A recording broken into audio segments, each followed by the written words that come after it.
Alright! So magandang araw, magandang hapon, magandang gabi.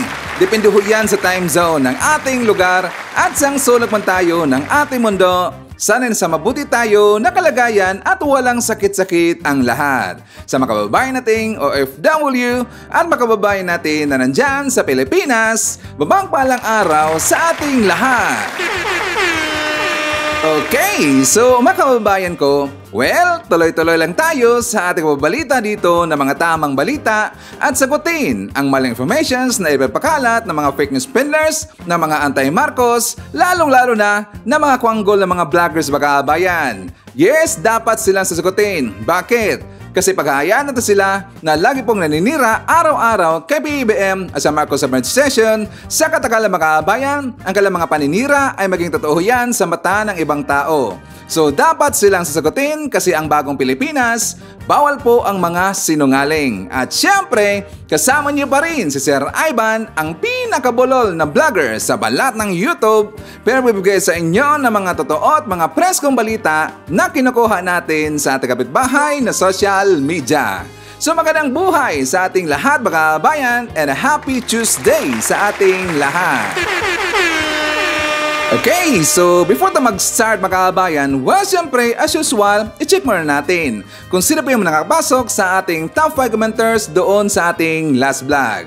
At sila po itong tinatawag po ng mga keyboard warriors mga kabayan. At nandito sa listahan, ang nanguna po, si Robel Ferrer Official, meron siyang 74 lahat ng mga comments. Nandiyan po si Eduardo Cartera, meron siyang 42 na mga comments. Ing Gimentiza, meron siyang 34 na mga comments. Pipito Macaranas, meron siyang 24 na mga comments. Angeline Quiason, meron siyang 22 lahat ng mga comments. Again, sagasama po sa ating mga keyboard warriors o yung mga nakapasok po sa ating top 5 commenters. At syempre, pasalamatan rin po natin ang lahat po ng mga viewers na nag-comment dyan sa ating comment section. Thank you so much. At syempre, doon din po sa mga viewers na lagi pong nagla-like at lagi pong nagsishare ng ating mga video dito po sa ating channel. Thank you so much. At lalong-lalo na, pasalamatan rin po natin ang ating po mga silent viewer dito sa ating channel. Thank you so much.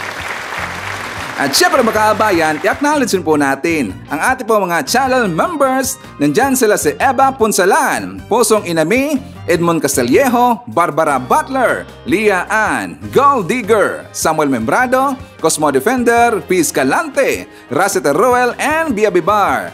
Pasalamatan natin mga kabayan ang nabigay sa atin ng super thanks or pangkalamansi ni Sir Ivan. Thank you so much po kay Leverage. She's from Las Vegas. Nabigay sa atin ng $15. Thank you so much. And also, thank you so much kay Sir Rolando Domingo. Nabigay sa atin ng $5. Thank you so much.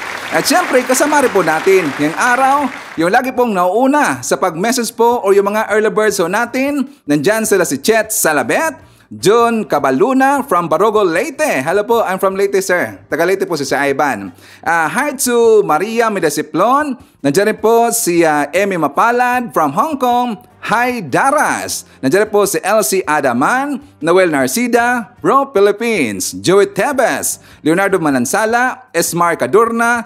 Hi to Marie Dainet or Direct, nandiyan po si Anes Aligre, and hi to Nonoy Florin Hills and Sir Leonardo Asteliero. Okay, so kumusta ang lahat mga kabayan? How are you today?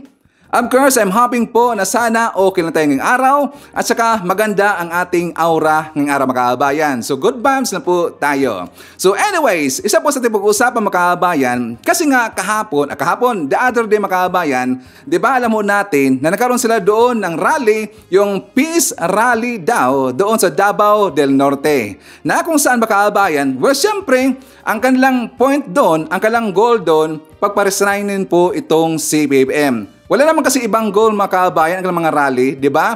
Gusto nila itong mahikayat po, mag-aklasan yung mga mamayang Pilipino na nauto nila. Gusto nila na magalit doon sa ating Pangulong si PBBM mga kabayan. Pero ang dami pa lang mga ipinakalat nila ng mga fake news mga kabayan.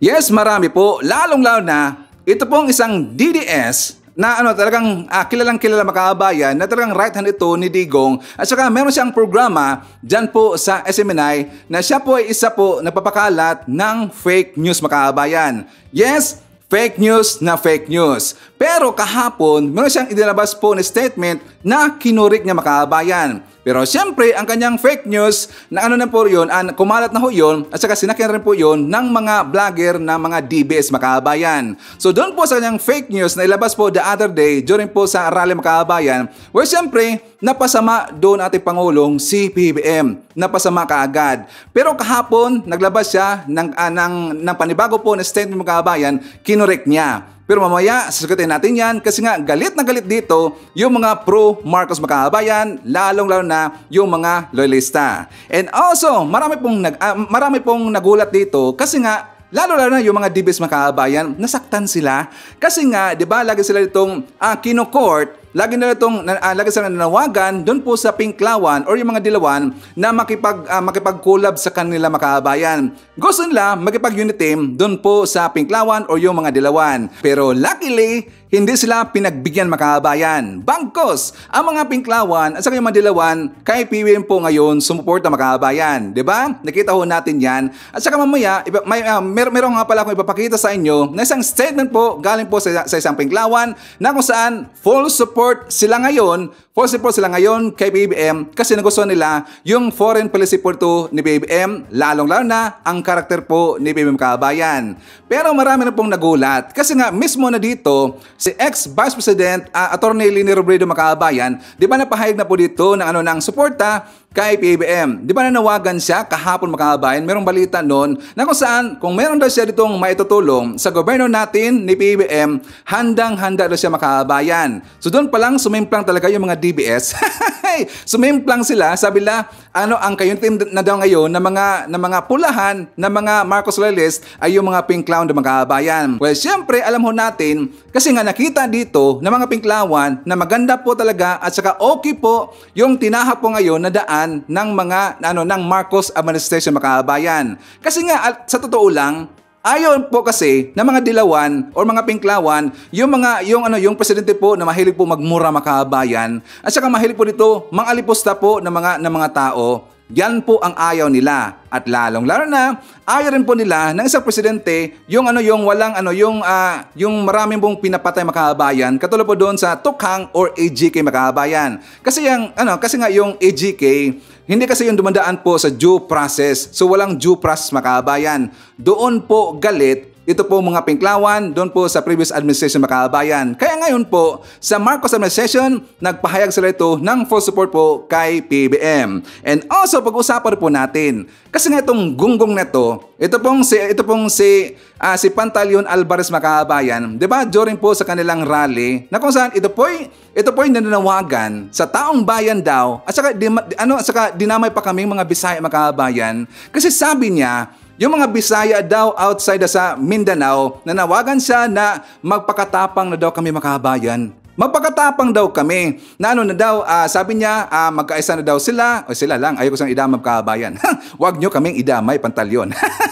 Magkaisa na daw sila makabayan, sabi niya, at saka daw i-withdraw ang support sa ating presidente makabayan. Abay, dinadamay pa kami mga Bisaya. Gunggong talaga eh. Hindi ba alam dito ni Pantaleon Alvarez makabayan na matapang na po naming ipinaglaban po si PBBM.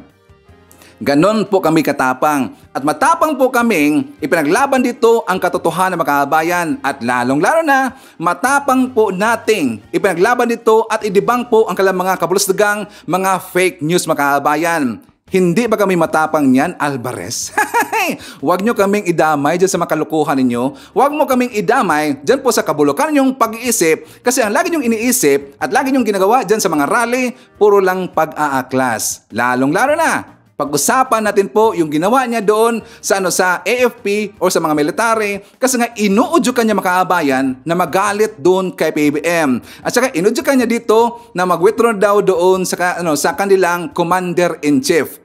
Alam ho natin at kilala po natin kung sino po yung Commander-in-Chief nila makabayan, si PBBM po. Pero alam niyo ba nakita ho yan ng mga mamabatas na kung saan that is inciting of sedation mga kababayan. That is sedation. At saka pasok na pasok ho doon. So ang mga mamabatas ngayon ay inodyokan nila yung Department of Justice na kakasuhan po itong si Alvarez mga kababayan. And also, pag-usapan rin po natin. Ano yan, Sir Ivan? Kasi nga, pag-usapan natin itong kaipokrituhan at ito pong ni Robin Padilla makabayan. Yes, meron siyang nagawa dito, meron siyang statement dito na kung saan feeling niya parang napuhala na sa dito kay PBBM Makabayan. Kaya sabi niya, ang tapang daw ni PBBM, ang tapang daw. Pero the way niya dito sinabi Makabayan sa press conference, para siyang nasaktan dito, para bang kanyang ego na apakan po ni PBBM Makabayan. Di ba kita natin yan sa kanyang mukha, parang devastated sa dito. Kasi nga gusto niya ditong ipalabas Makabayan, doon kasi sa issue po ng West Philippine Sea.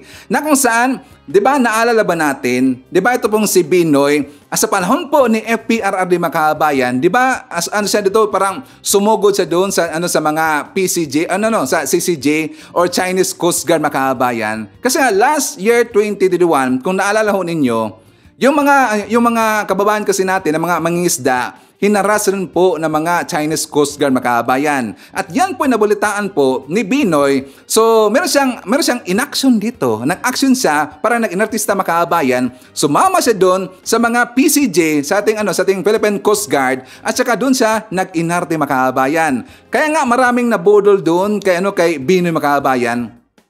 'Di ba? At saka isa rin po si Sir Ivan nabudol doon eh. Sabi ko, ang tapang talaga eh. Saka niresult pa niya doon yung ating kanta Makabayan, yung Pilipinas Kung Mahal, 'di ba? Saka gumamit siya doon not microphone, parang megaphone yata Makabayan if I'm not mistaken, or parang communication device nga pala yun ng PCJ. Sabi niya, ang bayan ko'y tanging ikaw. Yung kanang naalala ba natin? 'Di ba? Sumulong siya doon mga 2 times Makabayan. Abay, ipokrito talaga eh. Pakitang tao lang pa yun. At saka, naging artista Makabayan. At maraming nabudol doon.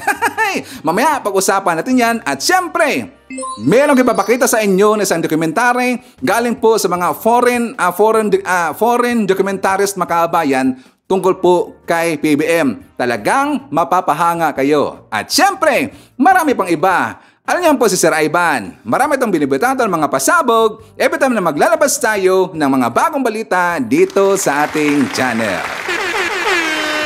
Okay, so before mag-start Makabayan, well, siyempre, kakumustahan ko muna kayo at saka shoutout natin ang ating pong mga pinalangga na mga legends, ang ating mga senior citizen. Hello po, kumusta?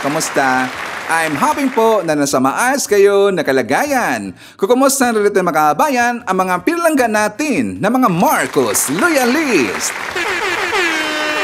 At syempre, nandyan rin po makababayan nating DDS all over the world. Howdy to Makabayan, lalong-lalo na. Maraming salamat sa Unity supporters.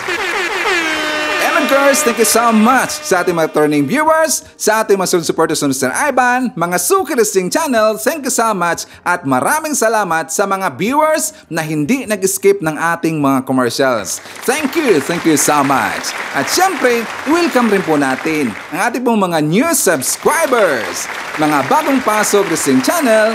Welcome to the family and thank you po for appreciating our channel. At syempre, i-welcome rin po natin ating pong mga kababayan pong mga viewers, mga Pinklawan, sa kayong mga Dilawan. Okay, so mga kababayan ko, before tayo pumunta doon sa mga mainit na mga issue at saka doon rin po sa mga fake news na mga gunggong na mga vloggers mga kababayan, well, syempre, uunahin muna natin po yung good news. Na kung saan, umibikto na po sa Pilipinas at kitang-kita na po natin mga kababayan, yung mga paglagoy-lagoy ni BBM, yung pasyal-pasyal ni BBM doon po sa ibang lugar mga kababayan, yung mga investment nangyayari na po or unti-unti na pong nangyayari sa Pilipinas. At ito po ang isa sa example mga kababayan. So for more details, let's watch this. Nagbukas ng libu-libong trabaho sa mga Pilipino ang bagong smoke-free tobacco manufacturing facility sa Tanawan, Batangas. Yan ang ulat ni Clazel Pordilia.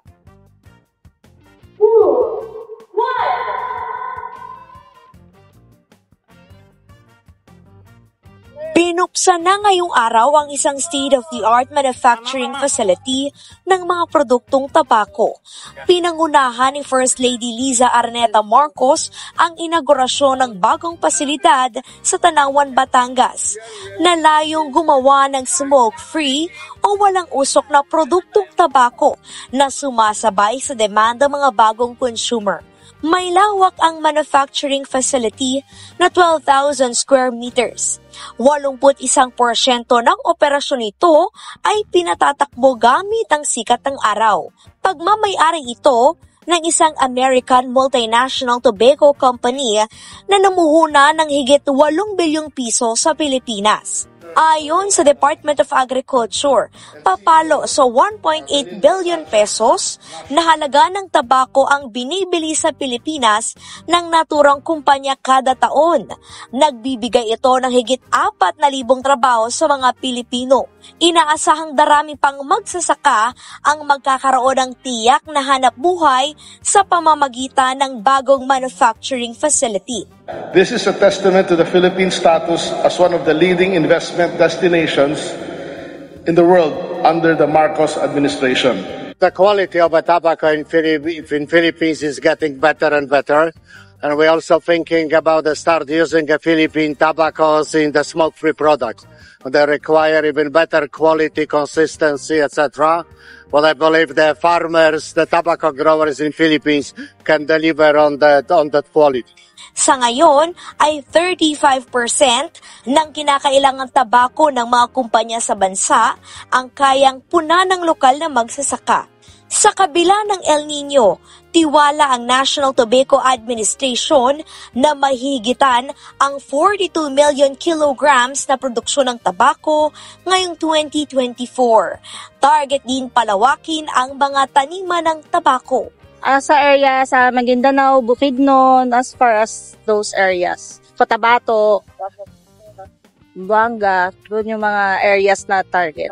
May areas ata sa Region 1 na medyo affected na rin ng El Nino. Pero yung kahit estimate, ma'am, hindi ba ganun kalaki yung impact ng El Nino o grave, severe yung epekto ng El Nino? Hindi naman kasi we have already convinced our farmers to plant early. Sa susunod na linggo, inaasahang tutulak si Secretary Tiu Laurel sa South Korea para ibida ang iba't ibang produkto ng Pilipinas gaya ng avocado na maaaring i-export. Okay, dito po sa mga DBS na mga supporter mga kabayan na lagi pong nagrereklamo na bakit daw laging napupunta po si PBM dun po sa ibang lugar mga kabayan. Wala lang kwenta ang lakad ni PBM. Wala bang kwenta? Nakakahiya naman. Ako lang talaga yung mahiya sa kanila mga kabayan, no? Sabi na sayang daw ang ginasto daw ng gobyerno sa mga pasyal-pasyal daw ni PBM mga kabayan. Pero ano yan? Nakita natin, no, na unti-unti ditong umepekto po yung mga lakad ni PBM kasi nga nakaengganyo siya dito ng mga investors mga kabayan. Ano yun po yung mga banggiitan ninyo na mga vlogger, yung mga DBS na mga vlogger na mga gonggong, dapat pagsibihan niyan, kayo po mga nauto doon sa ibang mga vlogger, dapat i-advise niyo yung po mga vlogger na lagi nyong pinapanood o siyempre idol ninyo na kung saan ibalita naman sa kanilang platform ang mga magandang nangyayari po sa ating gobyerno. Ang mga viewers niyo na kasama kayo o yung mga kasama niyo ng mga viewers doon po sa ibang mga vlogger, they deserve also to know the truth and they deserve also to know sa mga nangyayari pong maganda sa ating Pilipinas, lalo na ang project po under po sa Marcos administration. Diba? I think maganda ho yan. Kahit na hayaan natin po na sila po yung maninira dito, pero at least ipakita rin po sa kanilang mga platform ang mga good news. Hindi lang puro lahat mga kameritisan at puro po mga paninira. Bitter kayo eh. Okay, so makahabayan ko. Siya nga pala, hindi ko nasabi sa inyo doon sa intro na kung saan meron po ditong sekretary ni PBM na nanganganib po itong makabayan at posible po itong matanggal. Yes, meron po. Mamaya papakita natin yan kasi nga actually makabayan kasi nga nag-viral ho yan. Ay, mamaya ko lang sasabihin sa inyo, pero involved kasi dito yung tungkol po sa transportation makabayan. So I think some of you na meron pong idea niyan, so kung meron pong hulaan na muna natin para meron tayong engagement dito kung sino po yung tinutukoy po ni Sir Ivan, Please comment dyan sa baba mga kabayan. Saka babasahin yan mamaya na Sir Ivan. So before tayo pupunta doon, siyempre another good news mga kabayan. Kasi nga si PBBM patuloy pa rin pong pinapalakas ang turismo natin dyan sa Pilipinas. Kasi isa rin po yan sa mga kapaghakot po ng mga investors ang ating tourist spots. So for more details, let's watch this. Alinsunod sa direktiba ni Pangulong Ferdinand R. Marcos Jr. na maging tourism powerhouse ang Pilipinas sa Asia, naglunsad ang Tourism Department ng mga programa upang mas mapalakas pa ang turismo sa bansa. Yan ang ulat ni Rod Lagusad. Handa ng mundo para mahalin ang Pilipinas. Ito ang sinabi ni Pangulong Ferdinand R. Marcos Jr. kasabay ng patuloy na pagpapalakas ng Department of Tourism sa turismo ng bansa. Ayon sa Pangulo, bukod sa accommodation, accessibility, activities, karoon ng awards. This challenge to elicit creativity will magnify the magnetism of Philippine tourism is a step in that direction. So I would like to congratulate the Department of Tourism for striking a rich vein of talent and tapping various stakeholders for innovative ideas that will energize and enhance tourism development in our country. Anya ang pinakamagandang paraan para makaykayat ng mga turista ay sa pamamagitan ng crowdsourcing ng mga ideya at kung paano makakaykayat na makiisa dito. Kaugnay nito, pinangunahan ng Pangulo ang awarding ceremony ng Tourism Champions Challenge. Ang programa ng Department of Tourism na layong suportahan ng lokal na turismo. Ito'y kasunod ng direktiba ng Pangulo na maging tourism powerhouse ang bansa sa Asia. Kaya naglunsad ang DOT ng programa para lalo pang mapalakas ang turismo ng Pilipinas. Sa Tourism Champions Challenge kung saan lahat ng lungsod at bayan sa bansa ay inimbitahan para magbigay ng kani-kanilang proposal o magmungkay ng infrastructure project that seeks to equalize tourism, development, and promotions across the Philippines. These projects aim to enhance our local tourism destinations, ensuring that no one is left behind in the development of the Philippine tourism industry, and that the capacity of our destinations to ensure the full maximization of their potential as tourism destinations. Ang mga panukalang programa ay dapat nakaangkla sa pagiging sustainable, inclusive at resilient tourism. Sa ilalim ng programa, magkakaroon ng technical assistance sa pamamagitan ng capacity building para matulungan ng mga lokal na pamahalaan sa pagbuo at pamamahala ng mga proyekto. Kasama na dito ang pagsuporta ng DOT na makakatulong sa tourism projects. At sa pakikipagtulungan ng Tourism Infrastructure and Enterprise Zone Authority o CHEZA ay nailunsad ang programa noong 2023. Napili ang tourism-related infrastructure projects ng 15 local government units mula sa iba't ibang bahagi ng bansa. Mula dito, pinarangalan ang first place mula sa Luzon, Visayas at Mindanao. Nakatanggap ng tig 20 million pesos ang Baguio Nueva Ecija, Tubigon Bohol at Isabela City, Basilan. Napakalaki ng challenge namin dun sa imahe namin. For a long time, ang pangit nung alam ng Pilipinas tungkol sa Basilan. So with this opportunity, talagang hindi lang doon sa infrastructure na development, kundi mismo doon sa pag-correct sa image namin as a tourist destination. Bukod dito, nakatanggap din ng 15 million pesos ang second place, 10 million pesos sa third place, 8 million pesos sa second place at 7 million pesos sa fifth place. At sa naging talumpati ng Pangulo, inanunsyo nito na may karagdagang 5 million pesos para sa lahat ng nanalo. Sa kabuuan, nasa 98 project proposals mula sa 90 na mga LGU ang natanggap ng mga regional offices ng DOT. At mula dito, dumaan ito sa mahigpit na selection process. Okay, so forward tayo makabayan. Pag-usapan pa rin po natin si PBBM. Kasi kahapon, meron siyang event makabayan na kung saan na doon po yung mga iba't ibang mga reporters, yung mga foreigner po na mga reporters, pati po yung mga lokal na mga reporters makabayan. So sinagot na po ni PBBM yung mga issue po dyan sa Pilipinas tungkol po sa West Philippine Sea, sa gentleman's agreement po ni Xi Digong at saka ni Xi Jinping makabayan, pati po yung tungkol sa ICC, and also sinagot na po ni PBBM yung tungkol doon sa relasyon nila ng mga Duterte makabayan. So for more details, let's watch this. Umarap si Pangulong Ferdinand R. Marcos Jr. sa Foreign Correspondents Association of the Philippines o FOCAP, kung saan tinalakay niya ang umano'y gentleman's agreement kaugnay sa Ayungin Shoal at ang estado ng kanyang relasyon kay dating Pangulong Rodrigo Duterte. Yan ang ulat ni Kenneth Pasyente. Tuloy ang pakikipag-ugnayan ng kasalukuyang administrasyon sa mga dating opisyal sa ilalim ng administrasyon ni dating Pangulong Rodrigo Duterte para alamin ang detalye sa nangyari umanong secret agreement sa pagitan ng dating administrasyon at Chinese government kaugnay sa issue sa South China Sea. Ayon sa Pangulo, naniniwala siyang mayroong kasunduang nangyari dahil makailang ulit na rin itong iginigiit ng China. Pero ang hindi niya maintindihan ay kung bakit pasikreto itong ginawa. What is contained in that secret agreement? What did we agree to? And why did we agree to that? What exactly is it that we compromised? Number 2. Number 3, and this is a critical question. Why did you keep it secret? Why is there not one single document that contains that agreement?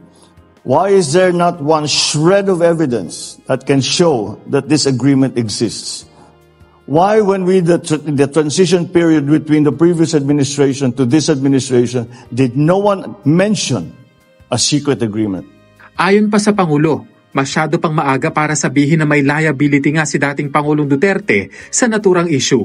Lalo't wala naman anyang dokumentong maipapakita na nagkaroon nga talaga ng naturang gentleman's agreement. Gayunman, iginiit ng Pangulo na hindi apektado ang Pilipinas sa naturang kasunduan. Is there a document that is signed? I'd love to see it. You know, it does not affect the Philippines. And if there is, I have said that before. When this first came up a few months ago, and it turns out that the Chinese are insisting that there's a secret agreement, and perhaps there is. And I said, I don't know anything about the secret agreement. Should there be such a secret agreement, I am now rescinding it. So I've rescinded it, if indeed it exists. At sa harap ng mga isyu kung saan sangkot ang dating administrasyon, kumusta naman kaya ang relasyon ng Pangulo sa mga Duterte? It's complicated. Okay. It's complicated. But if you ask about the one, of course, that I have the most contact with is Inday Sara. And how we were with each other during the campaign, after the election, it hasn't really changed. That's what she always says. She said, "Oh, are you all right now? You're in the middle of all of this." And she says, "No, I'll just work. Don't worry about it. I'll just work and work and work and work." That's her attitude. All right, thank you. Muli namang nadindigan si Pangulong Marcos Jr. na hindi isusuko ng Pilipinas ang nikatiting na bahagi ng teritoryo nito sa harap ng mga pag-atake ng China sa West Philippine Sea. At gagawin anya ng gobyerno ang lahat para siguruhin ito. Kabilang na riyan ang pagpapalalim ng relasyon sa ibang bansa. Gaya na lamang ng katatapos na Philippine-US-Japan Trilateral Summit. It is not directed at anyone or against anyone. It is merely a strengthening or a formalization and institutionalizing, I suppose, the relationship of the United States, Japan, and the Philippines. Pero sa harap ng pag-atake sa WPS, kailan nga ba magagamit ang Mutual Defense Treaty ng Pilipinas at ng Estados Unidos? Giit ng Pangulo, if any Filipino serviceman is killed by an attack from any foreign power, then that is time to invoke the Mutual Defense Treaty. Nanindigan naman ang AFP na mananatili itong profesional na organisasyon sa harap ng panawagan na i-withdraw ang suporta nito sa kasalukuyang administrasyon dahil sa tumataas na tensyon sa West Philippine Sea. Very clear po yung mandate namin. We will protect the Constitution and we will follow the duly constituted authorities. In other words, we will follow the chain of command. And the President is our Commander-in-Chief. No? Whoever the President is, it's very clear that we will follow that chain of command. Muli namang ipinunto ni Pangulong Marcos Jr. na walang jurisdiksyon ang International Criminal Court sa bansa sa pag-iimbestiga sa umano'y extrajudicial killing sa pag-arangkada ng drug war ng Duterte administration. Git ng Pangulo, maaari lamang manghimasok ang ICC sa bansa kung walang umiiral na hudikatura at police force.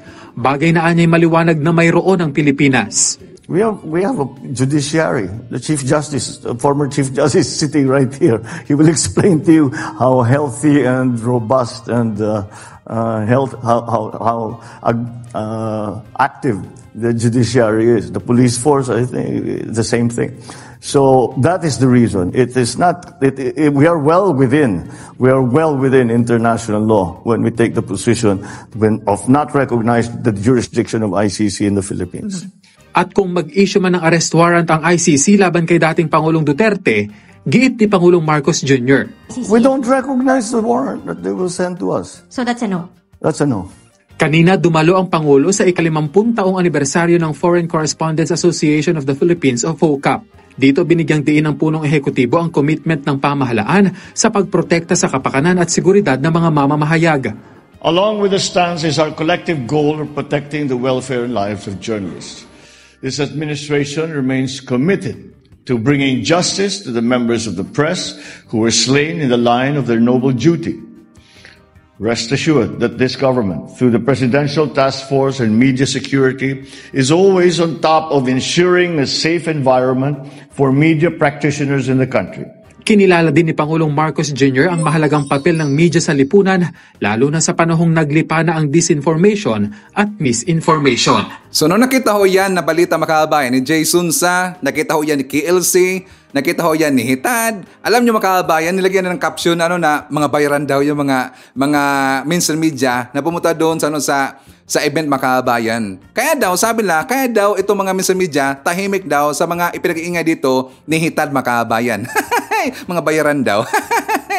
Kasi nga, alam nyo po, ito po mga mainstream media natin ngayon, yung mga matitino makabayan, kasi nga meron talagang hindi matino eh. Yung SMNI, hindi matino. Sabi pa nga lang makabayan na the truth that matters. Pero mahilig mo palabas ng fake news makabayan, so dapat palitan nila ang kanilang slogan, the truth does not matter. Dapat ganun po ng slogan kasi nga hindi bagay makabayan eh. Kahit yung mga kamaritisan po ng kanilang mga vlogger, sinasakyan nila kahit fake news makabayan, di ba? Bagay ba ang slogan sa kanila, the truth that matters? Ik-ik nila. Dapat, the truth does not matter para kasi na makabayan. So siya nga pala, may nakita ako na isang post po na kababayan natin po na isang loyalista kasi nga doon po makabayan, nilagyan niya kasi ng hashtag pray for Maharlika.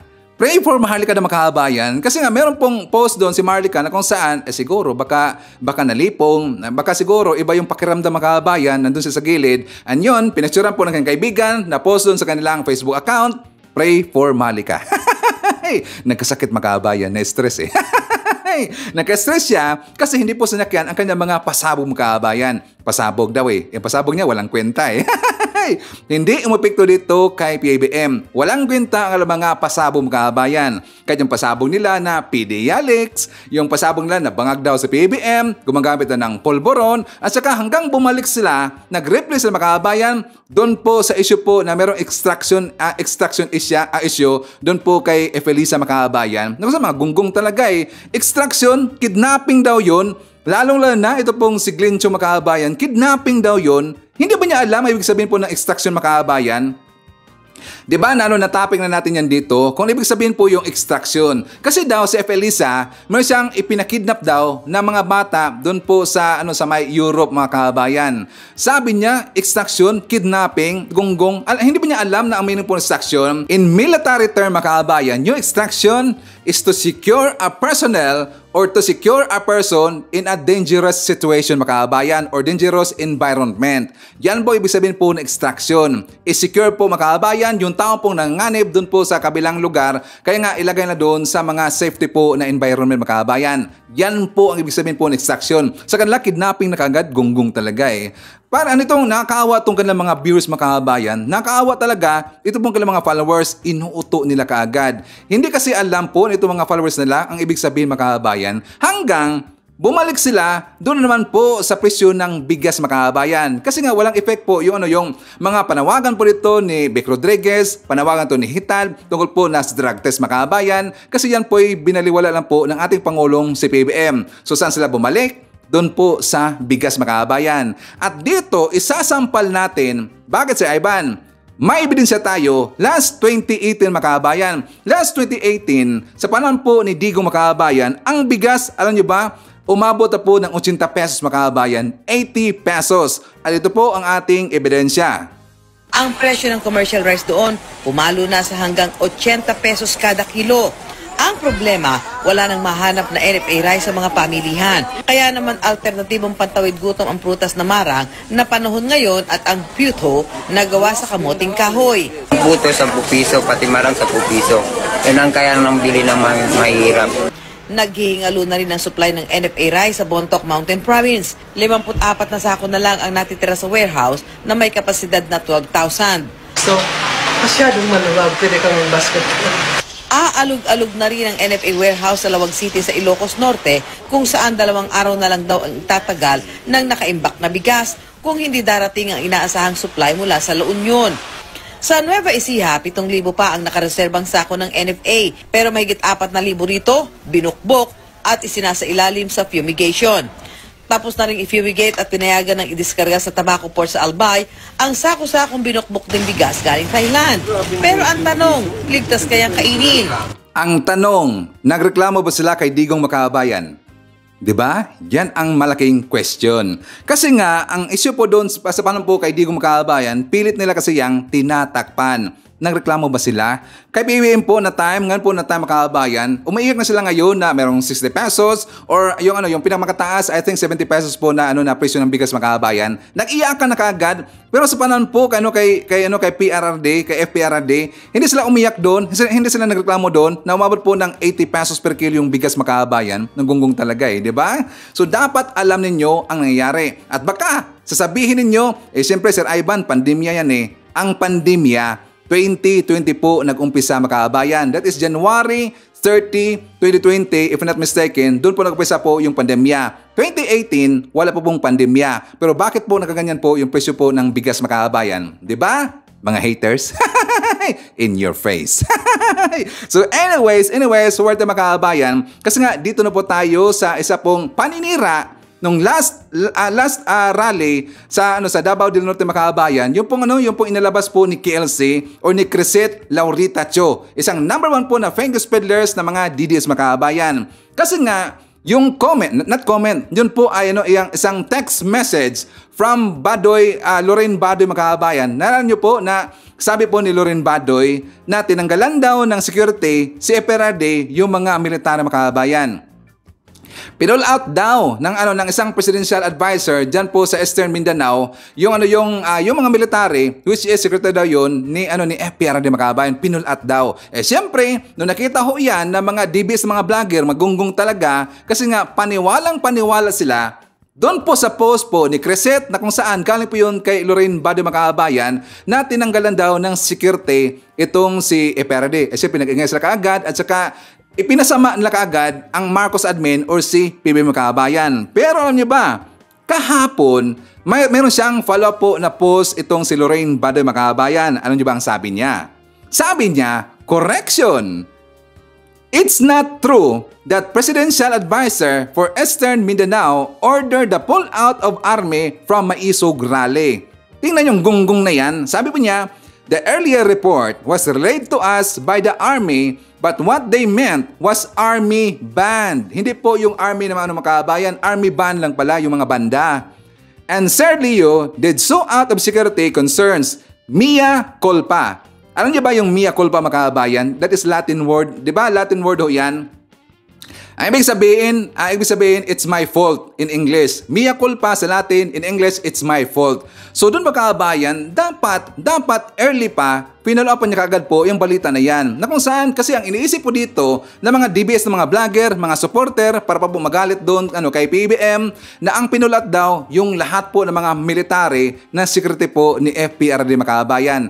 Ang kinuha pala, ang pinulat, yung banda lang pala, yung banda yung tumutugtog Makabayan, yung banda lang pala ng military ang kinuha doon. Hindi po yung security po ni FPRRD. Tingnan nyo sila, mang-uto dito ng mga tao Makabayan. Kaya nga maraming nagalit dito kay PBM dahil po sa mga pinagawa nito mga fake news, mga gunggong nito, mga kwanggol talaga. Kaya marami pong nagalit kay PBM.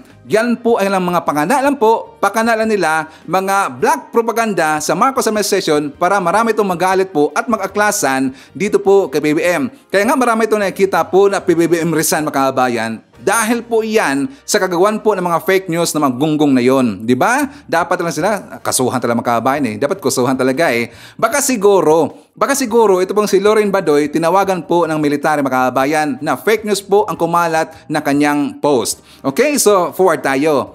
Alam niyo ba, may fake news akong nasabi kahapon mga kababayan? Kasi nga kung maalala ho ninyo, di ba meron akong ipinakita sa inyo na yung total na attendees crowd doon po sa rally po sa Davao del Norte sa kanilang pagmumura rally mga kababayan. Di ba sabi ko 13,800 plus yata yon, 13,892 as of 9:55 PM sa gabi. 13,000. Pero yan pala ay fake news mga kababayan. Tingnan nyo, binigyan pa natin sila ng pabor to mga kababayan. Di ba sinabi ko pa nga na no problem, gagawin lang 20,000. Pero ang kanilang target mga kababayan is 100,000, di ba? Pero nakita natin po 13,000, gawin natin 20,000 para hindi masyado po na mapahiya ito mga kababayan, 20,000. Pero ang totoo pala, kasi naglabas po ng report ang PNP ng Tagum at sa ngayon po ay pinost po doon sa isa po sa mga periodic newspaper ng Mindanao mga kababayan is only 7,000 lang po lahat ang mga attendees na nandun mga kababayan. Tignan nyo, only 7,000 at yan po ay confirm, yan po ay pinost po ng newspaper doon po sa Davao mga kababayan. Na kaya naman, balwarte ang Davao, only 7,000. At saka yung mga nandun mga kababayan, I am very sure, 101%, yun po ay mga membro po ni Kibuloy mga kababayan, di ba? At saka nakita rin po natin doon sa kanilang live, doon po sa SME na mga kababayan, na meron sila na-auto doon ng mga indigenous people. Di ba nakita natin, nakakawa talaga. Honestly, naawa si Ivan, bakit pa nagpa-auto dito yung mga indigenous people? Di ba? At saka ang mga kasama nila doon, yung mga KOGC po ng mga membro mga kababayan, mga tauhan or alipuris po yun yung ni Kibuloy. Nakakatawa talaga eh. 7,000 lang pala. Nasaan na yung iba mga kababayan? Talagang nilayasan na itong si Digong. Nawala na po yung karisma ni Digong mga kababayan. Nawala na. Tapos mananawagan kayo sa taong bayan na mag-aklasan. Iilan lang kayo. Titirisin lang kayo ng mga loyalista.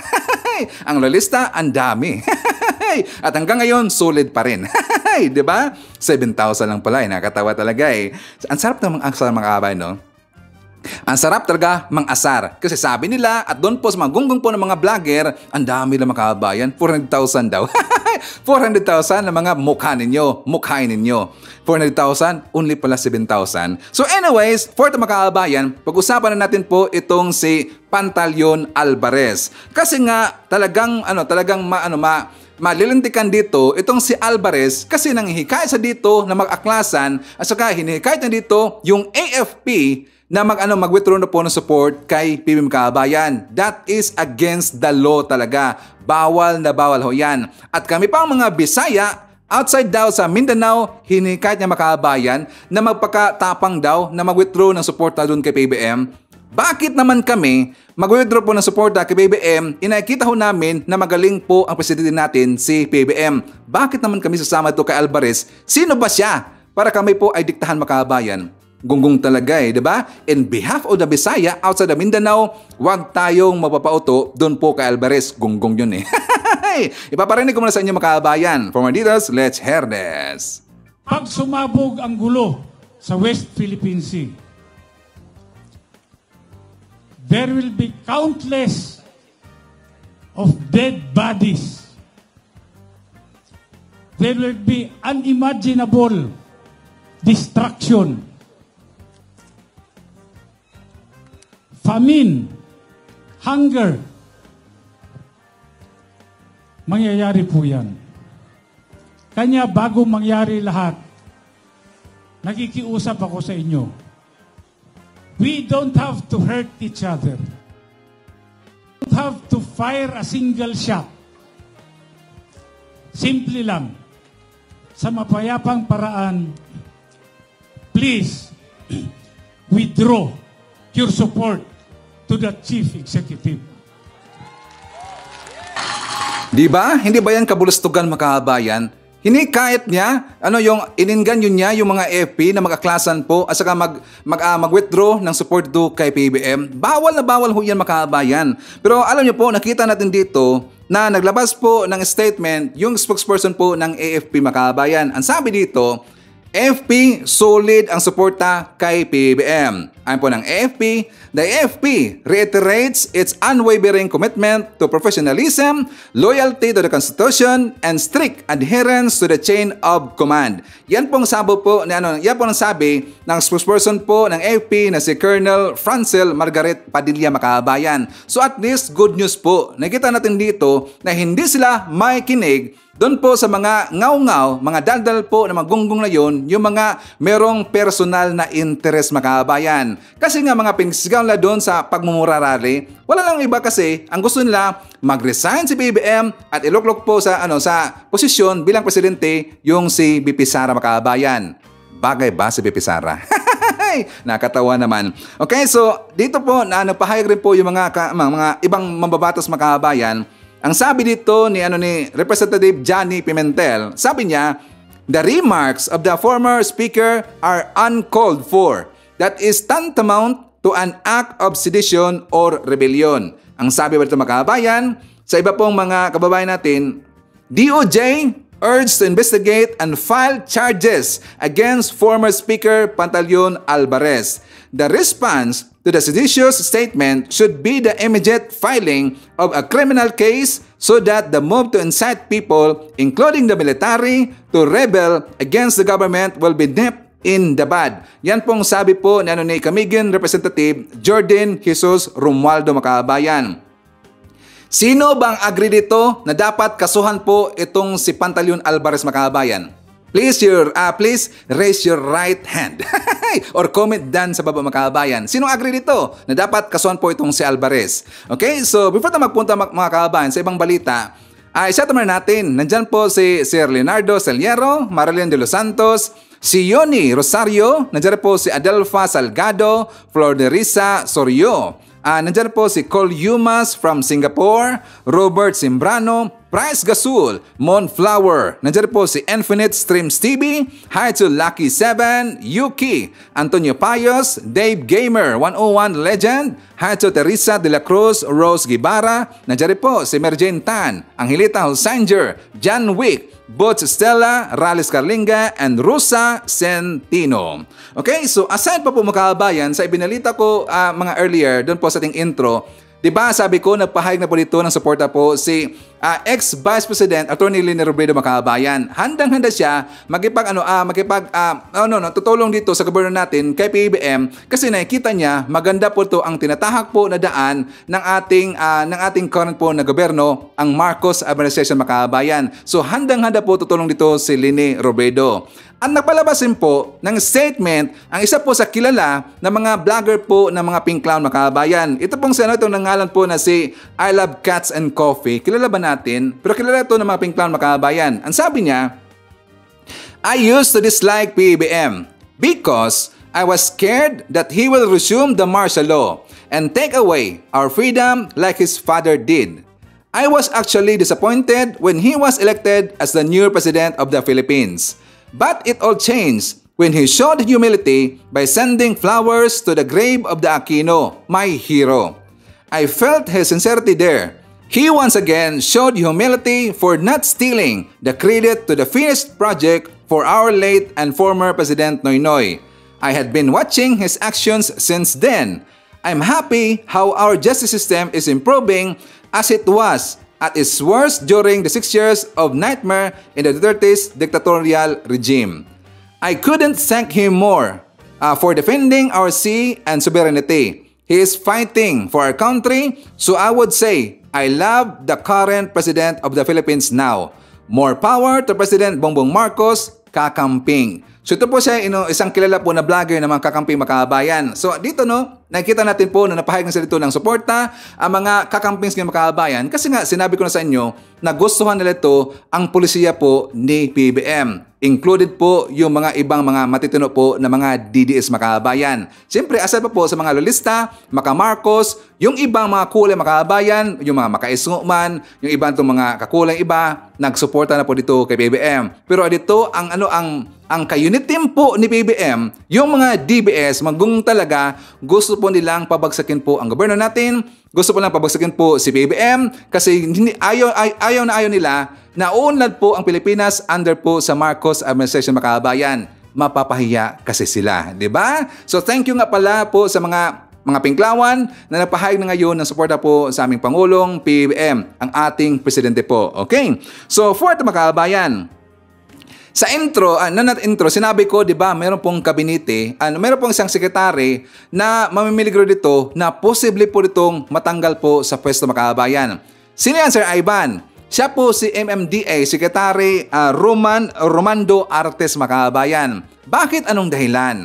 Di ba naalala nyo ba? Ito pong si Chavit Singson Makabayan. Di ba nahuli siya doon po sa It's a Bus Carousel, It's a Bus Lane na kung saan natikitan siya dito ng mga traffic enforcers Makabayan. And after that, humingi siya dito ng public apology, then magbigay daw siya ng 100,000 doon po sa mga traffic enforcers Makabayan. Kahapon, ito pong si Chavit Singson during po sa flag ceremony po ng AMDA that is morning Makabayan, nagpunta po doon itong si Chavit Singson. Nakaroon siya dito na ng speech na kung saan gusto niya dito na personal siya na hingi dito ng dispensa doon po sa taga AMDA o sa mga traffic enforcers Makabayan. And there, nagpahayag rin siya na dadagdagan niya ang 100,000 na sinabi niya na parang hindi na pabuya, parang gift niya Makabayan, pasasalamat, parang showing appreciation doon sa mga MMDA na bagko siya po'y malaking tao, malaking pangalan, mayaman, hinuli pa rin siya Makabayan. So yun po'y bali pasasalamat. Pero inibaho yan ng mga DBS Makabayan. So doon po sa pagtanggap ni sekretary ng MDA na si Artes Makabayan, kasi nga tinanggap po niya yon, medyo pangit kasi sa paningin po ng iba. Parang suhol Makabayan. 'Di ba sa ibang I know, alam ko 'yan, 'di ba kung titingnan natin 'yan parang suhol kasi bawal talaga 'yan sa gobyerno Makabayan. Yes, bawal ho 'yan. But before that, ipapakita ko muna sa inyo yung speech po ni Manong Chavit Makabayan. For more details, let's watch this. Na gusto kong personal na humingi ng apology sa mga nanghuli sa akin at hindi dapat gayahin maski kanino. So, sinabi ko, magbabayad ako ng multa pero magbibigay ako ng incentive para sumipag ang mga nanghuli. Pero mayroong batas na bawal, baka sabihin suhol. Well, anyway, magbibigay pa rin ako. May resibo naman, bahala na kung ibigay sa mga nahuli o bigay ng uniforme or whatever tulong para sumipag ang ating mga enforcer. At nakikiusap din na po ako, pag may gumamit ang pangalan ko, marami pong gumagamit. Lalo na ngayon may artificial, ano ba yun? Intelligence. Ginagaya pati boses ko. So, pakihuli na rin yun, mga ganon. Pag gumamit ang pangalan, sigurado po hindi na po ako dadaan dyan sa bus lane. Nagkamali lang yung driver dahil wala nang pakot, nag-overtake doon. At wala akong bilib, pinagalitan ko yung driver. So, nandito ako para humingi ng apology to show and tell to every one of you that nobody is above the law. So, bawal po yun, bawal tularan. Hindi po yung may iba na nagrarason, nagtatago, Ako, iaamin ko, kasalanan ko. Walang rason doon. Kasi overtake lang, kasalanan namin. Kaya pinagalitan ko yung driver. So, Chairman, maski na bawal, magbibigay ako ng pabuya para lalaki ang multa. Para mabawasan ang kasalanan ko. So, Chairman, paano ko ibibigay yung total, public naman to. Ang suhol, tinatago. Ito hindi tinatago. So bahala na mga lawyers ni Chairman kung paano gagawin. Re-receivehan mo, Chairman. Okay, so yan po ay kumpirmado na tinanggap po na ni Attorney Artis Makabayan. Yes, confirm po. So na nakita ko yan ng mga DBS ng mga vlogger, abay nakita sila ng Butas Makabayan, kinu-call out nila ang PCO, kinu-call out nila si PBM na ipapatanggal daw itong si Artis Makabayan. Ipapatanggal daw. Kasi sabi niya na ito klaro daw ito na red tape Makabayan. 'Di ba anti-red tape? Yung mga sul-sul po ng mga sekreto, bawal kasi yan sa batas ng Makabayan. At bawal talaga, 'di ba alam pa nga ni Chavez Singson na bawal 'yon. Pero siyempre binigay niya pa rin Makabayan. That is para sa akin that is showing appreciation na paghuli sa kanya Makabayan. Ano ba sa tingin niyo Makabayan ba hindi ba okay 'yon? Yung pagtanggap po ni Artis doon po sa sabi niya suhol daw. It's not a suhol para sa akin, parang appreciation niyo Makabayan. Sa inyo okay ba? Agree ba kayo? Please comment dyan sa baba. So pero sa akin Makabayan, para sa akin lang to okay naman ho 'yun. Wala namang problema 'yon. Bakit si Ivan? Kasi nga yan po ay public. Actually sinabi ho in public na ni Manong Chabet. So para sa akin wala problema ho yan. Kung mayroong mang batas na against dyan, dapat di ba dapat nga magpasalamat yung gobyerno natin na mayroong tumulong sa kanilang Makabayan. Kasi nga ito pong si Artist, honest naman ho yung Makabayan. At saka sinabi niya rin po niya, isa po sa kanyang mga interview na ibibigay niya doon sa parang general audit yata yun, nakalimutan nga lang parang general, para about sa budget Makabayan, o general budget nga pala para po sa transportation.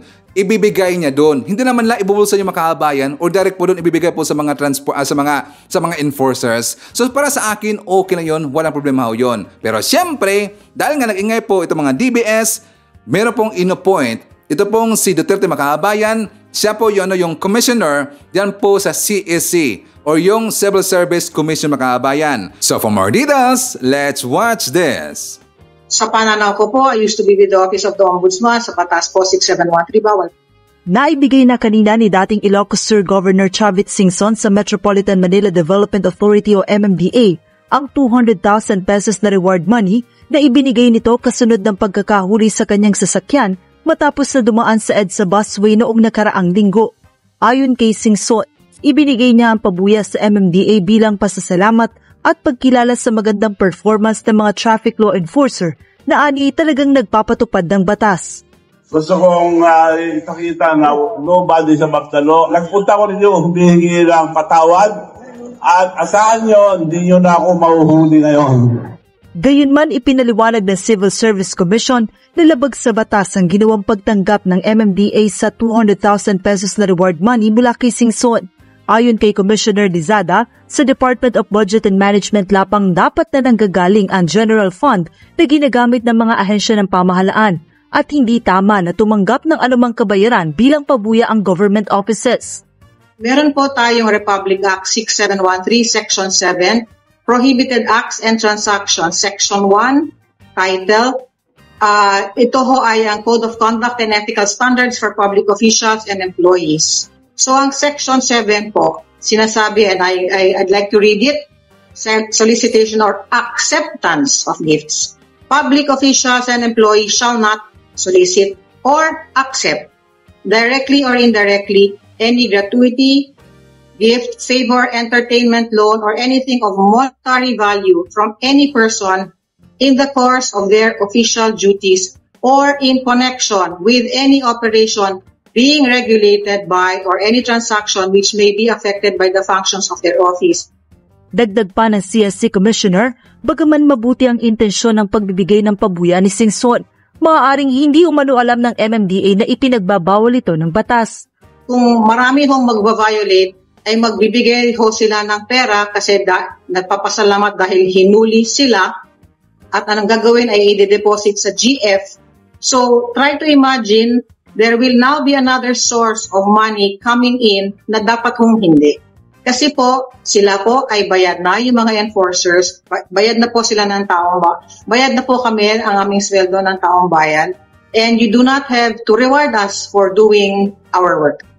Nauna nang tiniyak ni Chairman Romando Artes na mapupunta sa General Fund ng MMDA ang nasabing donasyon at hindi ipamamahagi sa sinumang grupo o individual. Okay, so before po ako nag-vlog mga kababayan, may nabasa po ako kasi na update na tungkol dito po kung titingnan daw dito ng CSC Commissioner kung ano dong ipapatong nito na kaso po para kay Secretary Artes mga kababayan. So kaya nga nasabi ko sa inyo, parang namimilgaro dito ito pong si Artes mga kababayan. Di ba? Parang OA talaga. Para sa akin walang problema yung mga kababayan. Bakit? Pinablik naman kasi. Ang pangit, yung sekreto mga kababayan. Yan talaga po ay parang suhol na ho yun. So anyways, before tayo mag-jump po sa next topic, i-share natin si Stella Tangli Ben. Hi to Yolanda Talastas. Nandiyan po si Ashen from Cyprus.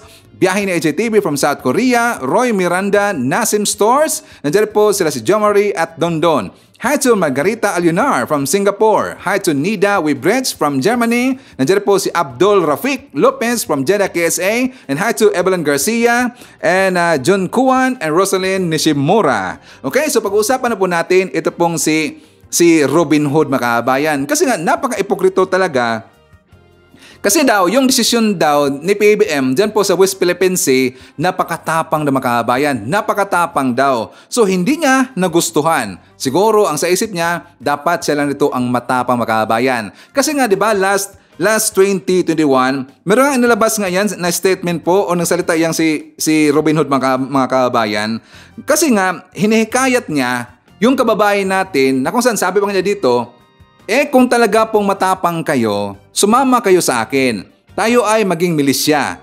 Tapatan natin yung milisya ng mga Chinese. Pumunta tayo doon, lumayag tayo, mangisda tayo doon. Tumambay din tayo roon kasi atin ito. Yung aking pag-alok sa inyo ay seryoso. Seryoso daw. Ako po, pinapublic ko ito para hindi tayo nagbubulahan lang. Pero yan po'y kanyang pag-aartista lang mga kababayan. Kasi nga, bakit? Nung napahuhalan niya pong parang naapawan mga kababayan. Nung naapawan siya dito, kasi nga nakita natin dito si PBM na talagang napaka-strong leader mga kababayan. Hindi dito napapatinag si PBM sa pangbubuli po ng mga Chinese doon po sa West Philippine Sea. Pangharas po dito ng mga taga-Chinese, hindi po nagpapatinag itong si PBM. Bagkus, meron siya itong ginagawa po dito na mga procedure, mga countermeasures para po doon sa issue po ng West Philippine Sea mga kababayan. So ang sabi po dito ni Binoy, masyado akong natatapangan sa presidente natin, sa mga desisyon niya. Pero syempre, desisyon niya yan eh. Kung sa tingin niya, yun ang maganda para sa bansa, bakit ko naman siya kukontrahin? Ito ang pananaw ni Senator Robin Padilla sa mga hakbang ni Pangulong Ferdinand Marcos Jr. para tugunan ang tensyon sa West Philippine Sea. Kasunod ito ng pakikipagtulungan ng Pilipinas sa ibang bansa, gaya ng Maritime Cooperative Activity kasama ang Australia, United States at Japan. Ganoon din ang Trilateral Leaders Summit ng Pilipinas, US at Japan, kung saan dumepensa ang China sa naging pahayag ni US President Joe Biden at sinabing hindi ito magpapatinag sa Mutual Defense Treaty. Tingin ng senador, mas lumalala umano ang tensyon sa West Philippine Sea kumpara sa panahon ni dating Pangulong Rodrigo Duterte. Ayon sa senador, dapat sa mga kalapit na bansa humihingi ng tulong ang Pilipinas. Nag-iimbita na tayo ng mga kapitbahay natin galing sa malalayong lugar na sana inayos muna natin yung mga kapitbahay natin. Pwede naman tayong humingi ng saklolo doon sa ASEAN kasi yun ang malapit sa atin. Pero ang desisyon ng ating Pangulo ay humingi siya ng tulong doon sa nasa Europa, nandoon sa Amerika, at yung Japan, desisyon niya yun. Siya ang arkitekto ng foreign policy natin, so okay. Pero kung ako ang tatanungin ninyo, sana hindi na umabot doon. Hinihimok ngayon ng senador ang Pangulo na ipaliwanag sa publiko ang ginagawa nitong hakbang kaugnay ng West Philippine Sea at posibleng epekto nito sa bansa. Hindi ito ang oras. Lalo na sa mga oras na to na magpakita pa tayo ng pagkontra sa presidente. Siguro hindi ito ang oras na maging divided tayo. Ito ang oras na magpaliwanag ang Malacanang sa kanyang mga ginagawa para mas maintindihan ng taong bayan kung ano itong mga drastic decision na ginagawa nila. Kailangan alam ng taong bayan kung ano ang pwede nating harapin dito. Punto pa ni Senator Padilla, ipatawag na lang ni Pangulong Marcos si dating Pangulong Duterte para pag-usapan ng issue sa Gentleman's Agreement at maglabas ng iisang pahayag imbes na idaan pa sa pagdinig sa Senado. Siguro ako lang po, hindi lahat ng bagay naman kasi kailangan natin ipaalam pa sa taong bayan, lalo na itong national security na to. Ang linaw po na nung panahon ni Pangulong Rodrigo Roa Duterte, hindi naman tayo nagkaroon ng ganitong klaseng escalation. Ngayon lang kasi ito medyo lumaki na lumaki. Kaya sana kung mag-uusap si Presidente Bongbong Marcos at si Presidente Duterte, mag-usap na lang sila ng private. Hindi na kailangan idaan sa hearing at malaman pa ng China kung ano yung pinag-uusapan natin. Pero si Senate Deputy Minority Leader Risa Hontiveros na naghain ng resolusyon para maimbestigahan ang Gentleman's Agreement sa Senado, nanindigang dapat isa lang sa pagdinig ang issue dahil sa taliwas na mga pahayag ng ilang opisyal ng nakaraang administrasyon. Hindi rin anya totoo na mas maayos ang sitwasyon sa West Philippine Sea noong panahon ni Duterte. Duterte and his men all have conflicting claims. Ang gulo nilang lahat. Parang gobyerno niya nung siya ay pinuno. Tigilan na rin ni Duterte ang pagsasabi na mas maayos ang West Philippine Sea nung panahon niya. It was during his administration that China passed the disastrous fishing ban against Filipino fisherfolk. It was his presidency that made the Philippines look like a Chinese puppet in the eyes of the international community. Huwag na niyang ipagtanggol ang best friend niya. Sa pagbabalik sesyon ng Senado sa April 29, inaasahang malalaman kung anong komite ang didinig sa issue ng Gentleman's Agreement sa West Philippine Sea at kung sino-sino ang ipatatawag para magpaliwanag kaugnay ng kontrobersyal na kasunduan ni dating Pangulong Rodrigo Duterte at China. Una nang nagpahayag sa Senator Jinggoy Estrada na handa siyang dinggin ang issue sakaling ma-refer ito sa kanyang komite na Senate Committee on National Defense, habang ikukonsulta naman anya ito ni Senator Amy Marcos sa kanyang mga kasamahan sakaling iatang ito sa kanyang komite na Senate Committee on Foreign Relations. Hindi ba klaro kay Senator Robin Hood Padilla Makabayan kung ano bang point doon? Ano ba yung plano ni PBBM? Bakit siya nakapagkaibigan doon sa Amerika Makabayan? Or bakit siya pumunta doon sa trilateral meeting doon po sa Amerika? Di ba klarong-klaro po, in public ho yan, nakikita nila yung mga pinag-usapan doon ng Amerika, ni Biden, ng Japan, ng si Kishida. Di ba na rin nila yung pinag-usapan Makabayan?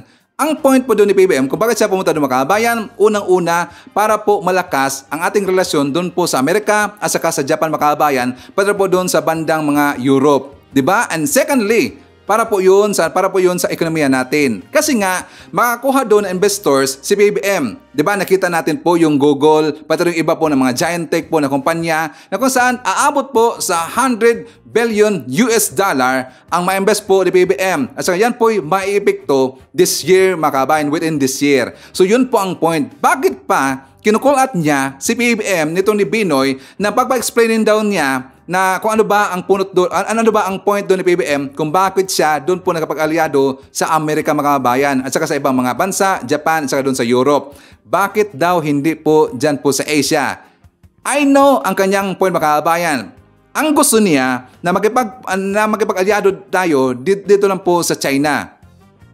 Diba? Kahit hindi niya sinabi Makabayan, klarong-klaro talaga sa kanyang mukha, sa kanyang mata na ang gusto niya na makipag-aliado lang po tayo doon po sa China Makabayan kasi siya po'y maka-China. Diba? Klarong-klaro naman talaga eh. Kaya nga sa dito parang ayaw niya kasi na makita po ng taong bayan na mas strong leader po si PBBM kaysa kay doon po kay FPRRD Makabayan. Kasi gusto po dito ng mga maka-Duterte na mga DBS, like for example, yung pong si Binoy Makabayan, gusto nila ang makita po ng taong bayan na strong leader po itong si Duterte, which is not Makabayan. Siya po ang totoong weak leader at gunggong talaga na leader kasi siya po ay traitor Makabayan. Diba? So anyways, before tayo mag-jump po sa next topic, i-shout natin. Nandyan po si Roslyn Nishimura, Edski lamang po from Toronto, Canada. Hi to Rowena Salvatierra, Maricruz Hernandez from North Carolina, USA.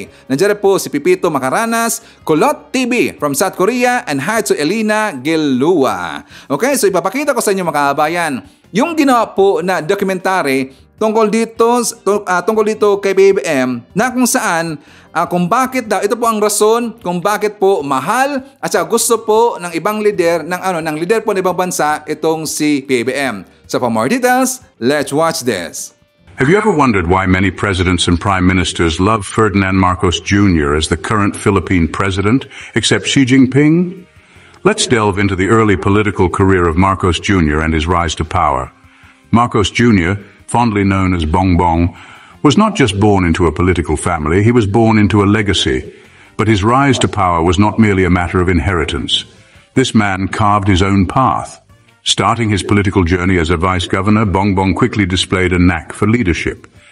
He stood out not just because of his lineage, but because of his unique approach to politics.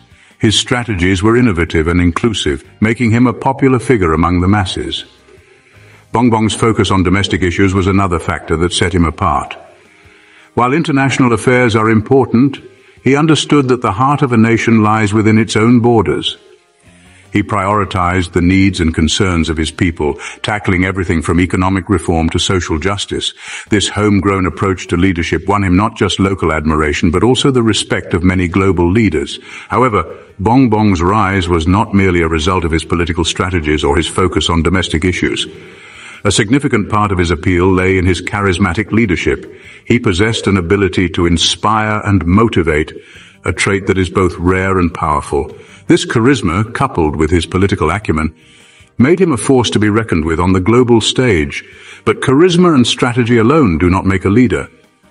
Bongbong understood this. He worked tirelessly, dedicating his life to the service of his people. His commitment to the Philippines was unwavering, and it was this dedication that truly set him apart.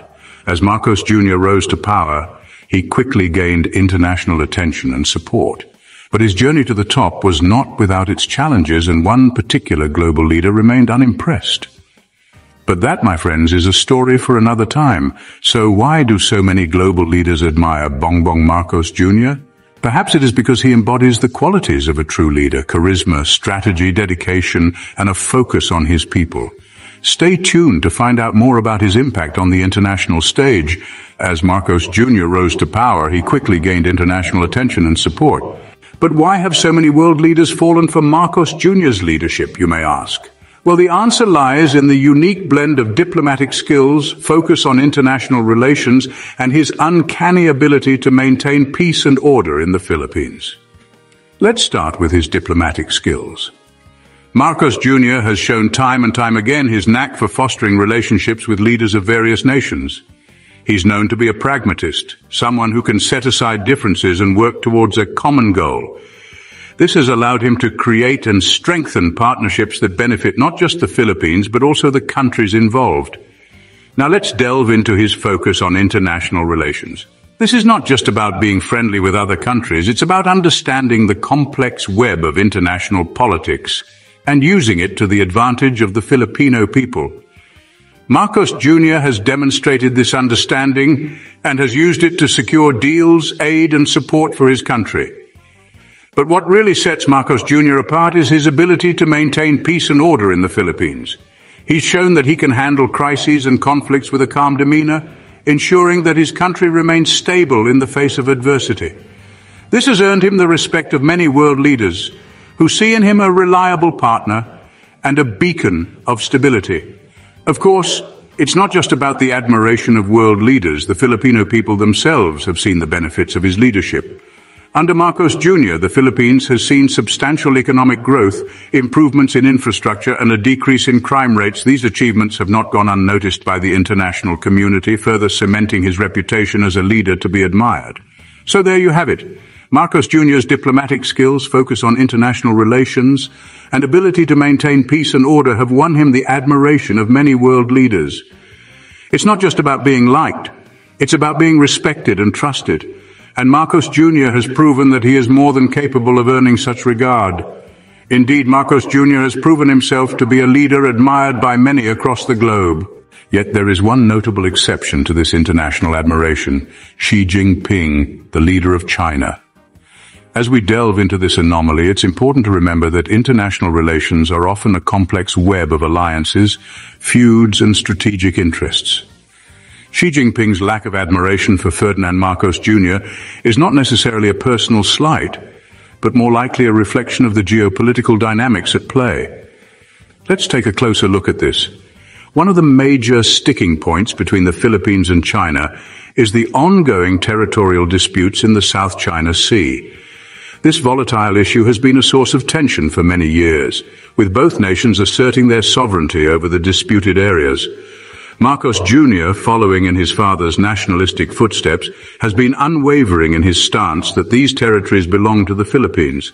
This, understandably, hasn't sat well with Xi Jinping and his administration, who maintain their own robust claims over the region.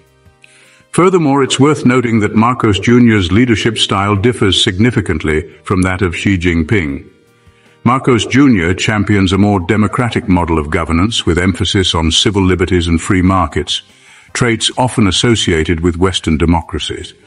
On the other hand, Xi Jinping's leadership leans more towards a centralized authoritarian model, with state-controlled markets and a tight grip on civil liberties. These contrasting ideologies could be another contributing factor to Xi's apparent lack of admiration for Marcos Jr. It's also conceivable that Xi Jinping's reticence could be a strategic move. By withholding his endorsement, Xi Jinping may be hoping to exert pressure on Marcos Jr. and the Philippines to make concessions in their territorial disputes or other areas of contention. While Marcos Jr. has won over many world leaders, Xi Jinping remains a notable exception. This is a stark reminder that in the realm of global politics, admiration and alliances can often be a complicated dance of interests, ideologies, and strategic maneuvers. As we continue to observe the unfolding narrative of Marcos Jr.'s presidency, this dance is sure to offer more twists and turns. Before we continue, take a moment to hit the subscribe button and stay updated with our content. Don't miss out on our insightful discussions and deep dives into fascinating topics from around the globe. Stay with us as we delve deeper into this intriguing topic. So, what is the impact of Marcos Jr.'s leadership on the Philippines and the world at large? Let's dive into this, shall we? Marcos Jr.'s leadership has been characterized by a steadfast focus on economic growth and stability. His policies, often described as forward-thinking, have played a crucial role in transforming the Philippines into a thriving hub of business and innovation. From promoting tech startups to fostering an environment conducive to foreign investment, Marcos Jr. has indeed reshaped the country's economic landscape. But it's not just about the economy. Marcos Jr.'s approach to leadership has been marked by a strong emphasis on peace and stability.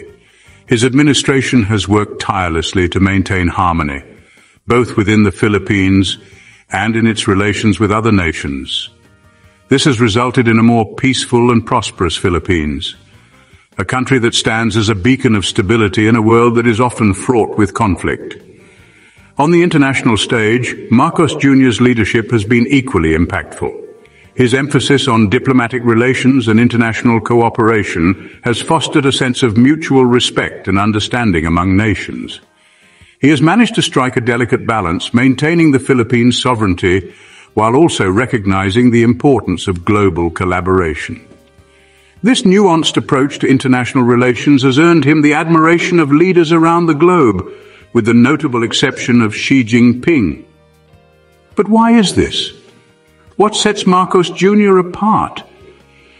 It's his ability to lead with both strength and compassion, to pursue economic growth while also prioritizing the well-being of his citizens. His leadership style, characterized by a unique blend of firmness and empathy, has resonated with people both within the Philippines and beyond its borders. In fact, Marcos Jr.'s impact extends beyond the realm of politics. His leadership has sparked a renewed sense of pride among Filipinos, inspiring them to strive for greatness and contribute to their nation's progress. This has, in turn, created a ripple effect, inspiring other nations to follow suit. Marcos Jr.'s leadership has indeed left a significant impact on the world. His approach to governance, characterized by economic growth, peace, and stability, has set a new standard for leadership, one that continues to resonate on a global scale. In conclusion, the admiration for Marcos Jr. from various world leaders can be attributed to his strong leadership, diplomatic skills, and focus on peace and stability. This sentiment is echoed from the corridors of power in Washington to the palaces of Europe, with many leaders recognizing the transformative power of his leadership.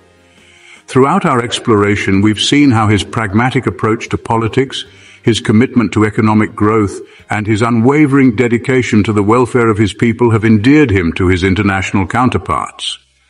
His ability to navigate complex political landscapes while maintaining the Philippines' sovereignty and national interests has earned him the respect of many world leaders. Yet we've also discovered the intriguing exception of Xi Jinping.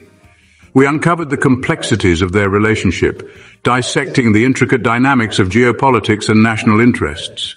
We delved into the tension between the Philippines and China and examined how this tension has shaped their relationship. And let's not forget the impact of Marcos Jr.'s leadership on his own country.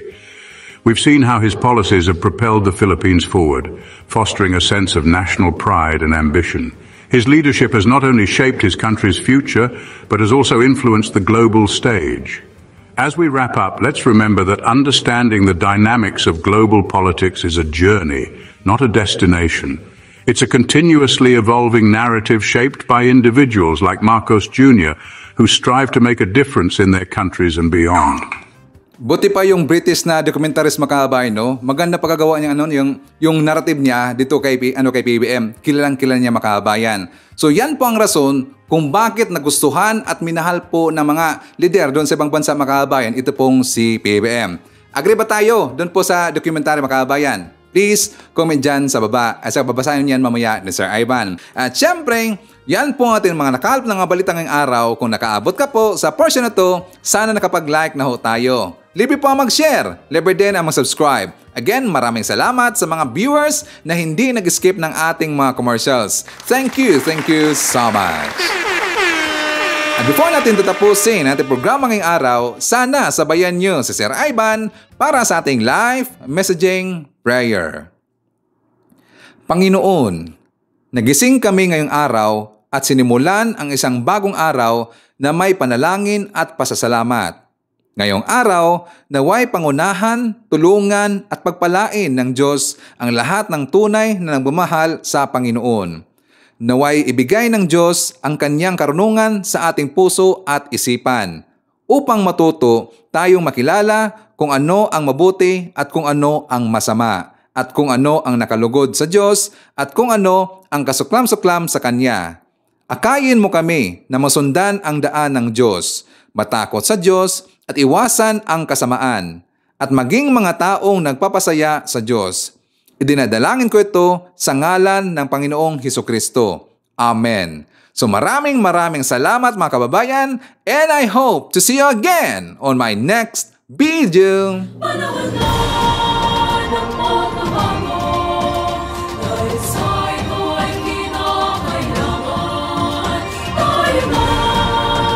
Tulong